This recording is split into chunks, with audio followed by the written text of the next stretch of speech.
Welcome to Unacademy. मेरा नाम प्रांजल सिंह है और एक बार वापस मैं आपके साथ जुड़ चुका हूं हमारे इस अनअकैडमी जुडिशरी प्लेटफॉर्म पे, जहां हम और आप मिलके अपने फ्यूचर की बातें करते हैं और उसके साथ ही साथ आपकी पढ़ाई भी करते हैं। अब आज मैं आपके लिए लेके आया हूं एक लैंडमार्क जजमेंट। जैसा कि आपको पता है कि मैं एक सीरीज कंटिन्यू कर रहा हूं जहां पे मैं आपके साथ इंडियन क्रिमिनल लॉ और इंडियन जनरल लॉ के जितने भी लैंडमार्क केसेस हैं उनको कवर कर रहा हूं। और आज का जो हमारा केस है वो है मिट्ठू वर्सेस स्टेट ऑफ पंजाब 1995 का केस। ये एक इतना लैंडमार्क केस है जो ना सिर्फ बात करता है क्रिमिनल लॉ की, बल्कि उसके साथ ही साथ हमारे देश में क्रिमिनल लॉ किस प्रिंसिपल पे बेस्ड है and most importantly death penalty को लेके ये एक लैंडमार्क केस है जिसको आज तक यानी कि न्यू क्रिमिनल लॉज आने के बाद भी पढ़ा जाता है। तो चलिए समझते हैं और देखने की कोशिश करते हैं कि क्या क्या है इस केस में जो हमें पढ़ना और समझना है। इससे पहले कि हम इस केस के डिटेल में आगे बढ़े, हमें जो चीज मोस्ट इंपॉर्टेंटली समझनी है वो है इस केस का बैकग्राउंड। अगर इस केस के बैकग्राउंड और इस केस की डिटेल्स पे नजर डालें तो ये मिट्ठू वर्सेस स्टेट ऑफ पंजाब 1983 का एक केस है। यहां पे जो जजमेंट है ये आता है जुलाई 11 1983 में। यहां पे सुप्रीम कोर्ट ऑफ इंडिया है जो कि कॉन्स्टिट्यूशनल बेंच सुप्रीम कोर्ट की बैठी थी, जिसने इस मसले पे क्या किया था, अपना पूरा का पूरा जो बयान है वो दिया था, यानी कि जो जजमेंट है वो आया था। अब यहां पे जो बेंच है वो justice Y B Chandrachud, justice Syed Murtaza आपका Fazal Ali, justice VD, justice O Chinnappa Reddy, justice A आपका ए वरदराजन। कुछ नामों में हमें थोड़ा सा कंफ्यूजन हो जाता है।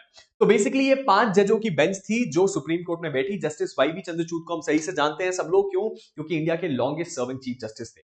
और यहां से शुरुआत होती है मिट्ठू वर्सेस स्टेट ऑफ पंजाब के केस की। चलिए समझने की कोशिश करते हैं।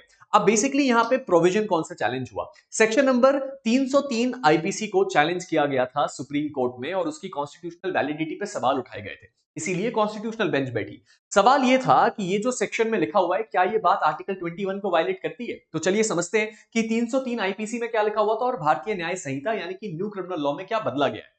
जो 303 था उसमें लिखा हुआ था whoever being under sentence of imprisonment for life commits murder shall be punished with death। यहां पे लिखा हुआ था कि कोई भी एक ऐसा व्यक्ति अगर वो लाइफ कन्विक्ट है यानी कि उसको ऑलरेडी उम्र कैद हो चुकी है और उस उम्र कैद की सेंटेंस के बाद वो क्या करता है, किसी व्यक्ति को मर्डर कमिट करता है यानी कि वो मर्डर की डेफिनेशन में फॉल करता है, तो उसको कंपल्सरीली डेथ पेनल्टी ही दी जाएगी। अब ये एक ऐसा प्रोविजन है जो बहुत सारे लोगों को सही और बहुत सारे लोगों को गलत लगता है। तो हमें ये देखना है कि कोर्ट का इसमें ऑब्जर्वेशन क्या था। यहां पे की फैक्ट क्या थे कि पिटिशनर ने इस बात को चैलेंज किया कि ये जो प्रोविजन है 303 ये कॉन्स्टिट्यूशनली वैलिड नहीं है, क्योंकि हमारे देश के आर्टिकल 21 और नेचुरल जस्टिस के प्रिंसिपल को वायलेट करता है।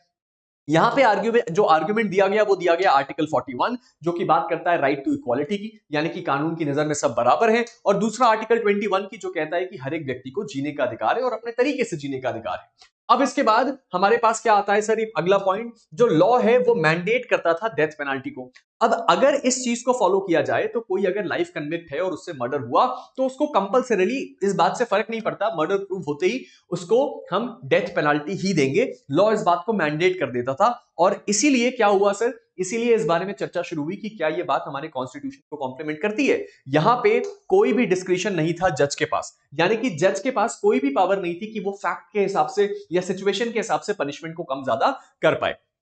लीगल इशू क्या हुआ? सबसे पहला लीगल इशू जो आया वो ये आया कि क्या 303 जो है वो आईपीसी के आर्टिकल 3 कॉन्स्टिट्यूशन के आर्टिकल 21 को वायलेट करता है। और दूसरी चीज आई कि ये जो 303 है क्या वो आर्बिट्ररी और डिस्क्रिमिनेटरी है किसी ऐसे व्यक्ति के लिए जो कि आर्टिकल 41 में राइट टू इक्वालिटी के राइट को इनहेरिट करता है।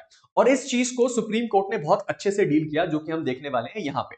अब यहां पे पिटिशनर और रिस्पोंडेंट दोनों के एंड से क्या क्या कंटेंशन आए उसको भी देख लीजिए। पिटिशनर यानी कि वो लोग जिन्होंने इस सेक्शन को चैलेंज किया था, उन्होंने बोला कि सेक्शन 303 है वो आर्बिट्ररी है, अनरीजनेबल है और एक व्यक्ति का फेयर ट्रायल और फेयर प्रोसीजर के राइट को छीनता है, क्योंकि उस व्यक्ति के पास ये ऑप्शन ही नहीं है कि वो अपना पक्ष रख के अपनी सजा को कम करवा सके।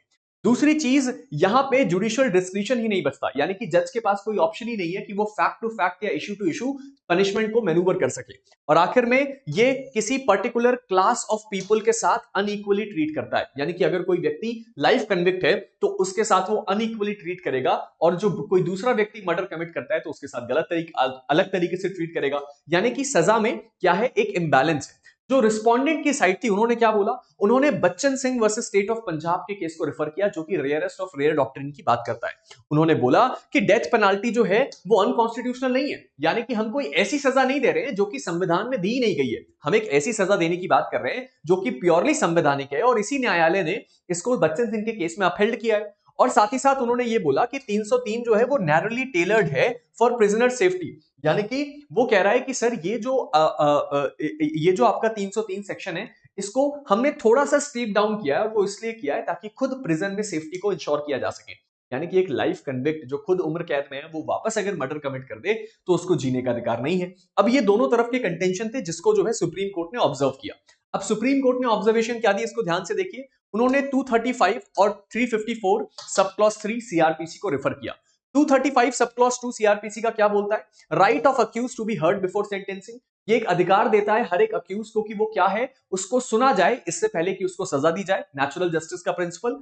354 सब क्लॉज 3 बात करता है court must give special reasons for imposing death penalty. और ये जो दूसरा सेक्शन है वो ये बोलता है कि कोर्ट को अगर डेथ पेनल्टी देनी है तो उसको अपने स्पेशल रीजंस देने पड़ेंगे कि वो डेथ पेनल्टी क्यों दे रही है।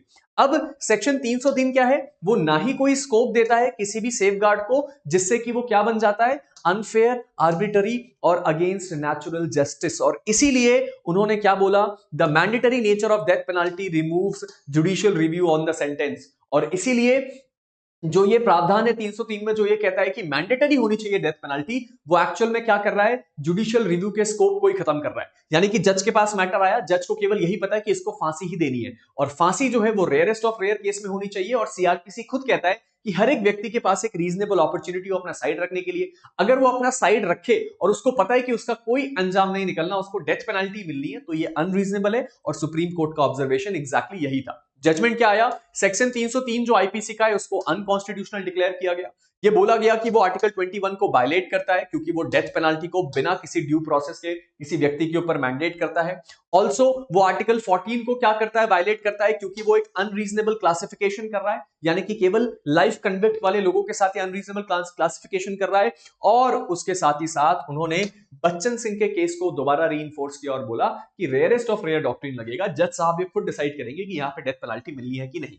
एज अ रिजल्ट भारतीय न्याय संहिता में ये जो प्रावधान है जो कि 303 में दिया हुआ था, वो जो नया प्रावधान है वो क्या कहता है, वो कहता है कि या तो डेथ पेनल्टी दी जाएगी या तो लाइफ इम्प्रिजनमेंट। यानी कि लाइफ कन्विक्ट अगर ऐसा कोई अपराध करता है तो उसको डेथ पेनल्टी तो मिल सकती है, लेकिन लाइफ इम्प्रिजनमेंट का भी एक प्रावधान है जो कि जुडिशियल रिव्यू के स्कोप को क्या करता है और भी अच्छी तरीके से बढ़ाता है। बॉबी जी बोल रहे हैं गुड आफ्टरनून सर, डिस्क्वालिफिकेशन नहीं नहीं नहीं नहीं नहीं, आपके स्पेक्स लगाने से आपको कोई भी जैग एग्जाम में डिस्क्वालीफाई नहीं करेगा। एक सर्टेन लिमिट है आपके आई साइट की, आपको वो चेक करना पड़ेगा, उस लिमिट से ऊपर आपका जो है विजन कमजोर नहीं होना चाहिए। अब इसका सिग्निफिकेंस क्या है, इसने जुडिशियल डिस्क्रिशन को इंप्रूव किया, उसके साथ ही साथ कन्विक्ट को एक मौका दिया कि वो अपना पक्ष रख पाए और फंडामेंटल राइट्स को प्रोटेक्ट किया। ये था हमारा आज का वीडियो, आई होप आपको पसंद आया हो। मेरे को अगर आप टेलीग्राम में फॉलो करना चाहते हैं तो प्रांजल सिंह अकेडमी मेरे टेलीग्राम ग्रुप का नाम है, वहां पे मुझे फॉलो कर सकते हैं।